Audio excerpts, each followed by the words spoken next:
Downfall of Captain Planet and the Planeteers. By Galileo 2333 he lifted one or two boxes, took a huge dump in their toilet, and walked off the job site. Foomfabable foomfabubblub foomfabublub. Mr. Ronson, manager of ABC Home Designs, muttered, "I'm never hiring one of those day labor goof-offs again," to some nearby sales staff of his as he thrusted the plunger into the toilet bowl. A pair of customers, a balding white guy about 50 years old, accompanied by a Somali girl about age 12 wearing a colorful hijab and long flowing dress, snuggling up to him as they browsed the showroom. Mr. Ronson's own very trusted staff stood in a position to politely distract the attention from that bathroom. The couple continued selecting decor for their bedroom, and ultimately ended up very happy with the service Mr. Ronson and his team provided. The temp laborer Mr. Ronson hired as a short-term helper disappeared after an hour, collected the minimum 4 hours of wages, and that was probably enough to get his next hit of meth,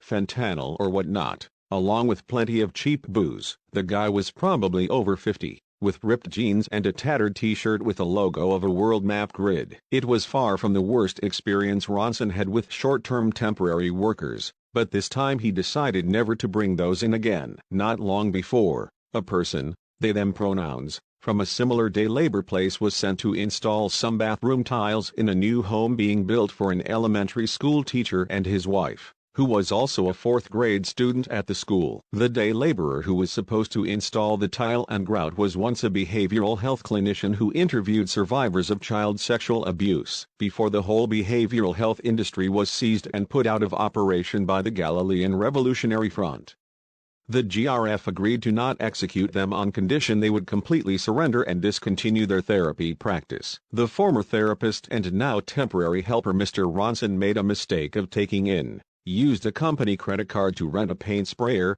purchased a large amount of an extremely dark mussy black paint, and also purchased a very expensive stereo console. They painted the whole inside of the couple's new house black and left the stereo console blaring some kind of funeral dirge. The mussy black paint and the stereo console and the collection of funeral dirge music was nowhere resembling what that couple wanted, by the way. Mr. Ronson's insurance paid part of the repair. The adult man and his young wife chose to keep one room decorated in the creepy black color as a playroom. She'd outmature her fondness for that as her husband grew elderly and it would be remodeled again out of their house. In a local park, a guy in his mid-40s talked to a mom and her 6-year-old daughter. She let him cuddle her in his lap. Across the grass, the guy who had walked off the job at ABC Home Designs earlier that day yelled angrily and incoherently at what was happening.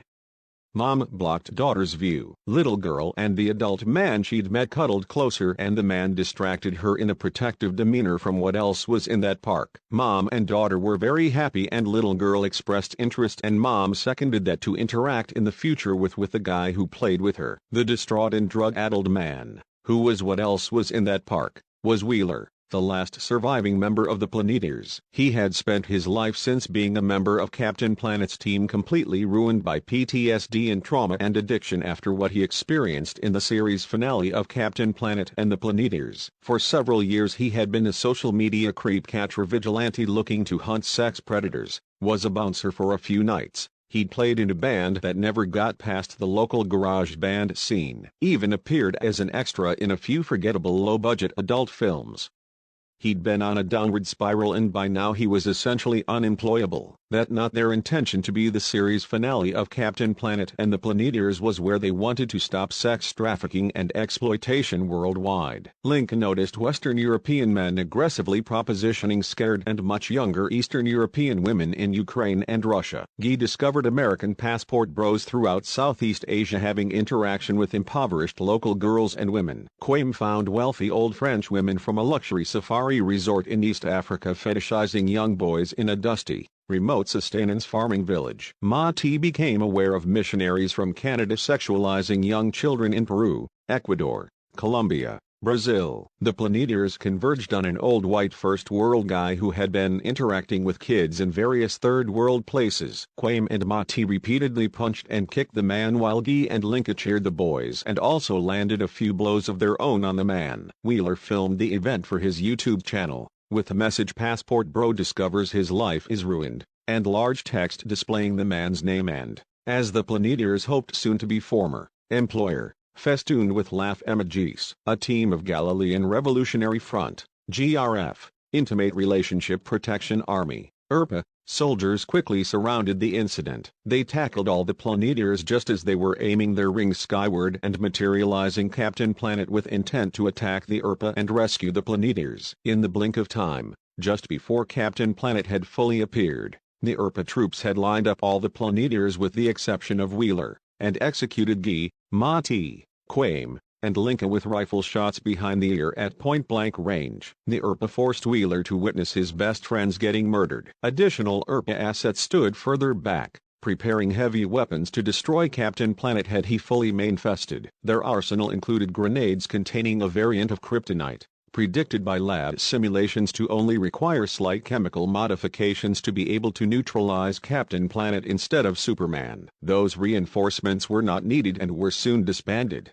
since the IRPA initial strike team suppressed the Planeteers before they could summon Captain Planet into full physical form. After killing 4 of the Planeteers, they promptly seized and destroyed their rings, being sure to keep all rings pointed away from each other and away from the sky until they were certain the rings were destroyed. One member of the IRPA picked up Wheeler's phone as Wheeler writhed on the ground screaming, urinating and defecating in his pants and vomiting and in total mental breakdown. The IRPA filmed this scene for a gore site, titled Consequences of Interfering with Pedophiles and Their Child Partners with clear warning extreme NSFL labels. Meanwhile, IRPA combat medics evacuated the man the Planeteers had been assaulting. He was on the verge of death and after months of hospitalization, would make a full recovery. The GRF made sure to prioritize introducing him to a child to have intimate interaction with as soon as he recovered. Decades later, Wheeler languishes unhoused and physical health failing.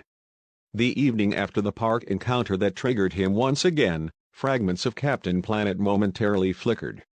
Wheeler still had his ring. That night he checked into a homeless shelter, where he puked loudly in a toilet.